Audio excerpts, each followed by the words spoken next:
Hi all welcome to my channel లీగన్ 22. So ఈ video వచ్చేసి మా బాబుకి వ్యాక్సిన్ వేయిస్తున్నాను. మా బాబుకి పుట్టినప్పటి నుంచి ప్రైవేట్లో వేయిస్తున్నాను. ఇంకా నేను గవర్నమెంట్లో కూడా వేయిస్తున్నాను. నేను మా బాబు పుట్టినప్పటి నుంచి పీడియాట్రిషియన్ని కన్సల్ట్ అయినప్పుడు గవర్నమెంట్ వ్యాక్సిన్స్తో పాటు ఏవైతే ఉండలేదో అవి ప్రైవేట్లో కూడా వేయించుకోమని చెప్పి సార్ వచ్చి షెడ్యూల్ ఇచ్చారనమాట.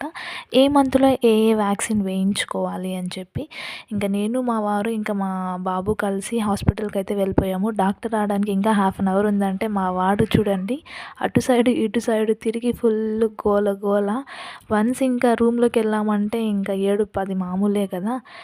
సో ఇప్పటివరకు అయితే నేను బేబీకి ఇన్ఫ్లుయెంజా వ్యాక్సిన్, జపనీస్ ఎన్సెఫలైటిస్ అంటే బోధకాలు, నిమ్ము, జలుబుకి, టైఫాయిడ్కి, ఇంకా హెపటైటిస్ అంటే లివర్ డిసీజ్ రాకుండా అలా ఏవైతే ఉన్నాయో అవన్నీ కూడా వేయించాను. అలాగే గవర్నమెంట్ వ్యాక్సిన్స్ ఇప్పటికైతే 1.5 ఇయర్కి ఏమేమి వచ్చాయో అవన్నీ కూడా కంప్లీట్ చేసేసాను. ఇంకా next 2nd year and 5th year, 10 years, 12 ఇయర్స్కి ఉంది గవర్నమెంట్లో. అప్పటి వరకు ఇంకా ప్రైవేట్ వ్యాక్సిన్స్ ఉన్నాయి, అవి వేయించాలి. సో ఎందుకు ప్రైవేట్ వ్యాక్సిన్స్ అంటే ప్రొటెక్షన్, అంతే. ప్రొటెక్షన్ కోసం మన బిడ్డని మనం కాపాడుకోవడానికి కోసమే మనం ఇలా వేయిస్తాము. చాలామంది పేరెంట్స్ కూడా అంతే కదా, వాళ్ళ పిల్లల్ని వాళ్ళు కాపాడుకోవాలనేసి చూస్తారు. అంతేనండి.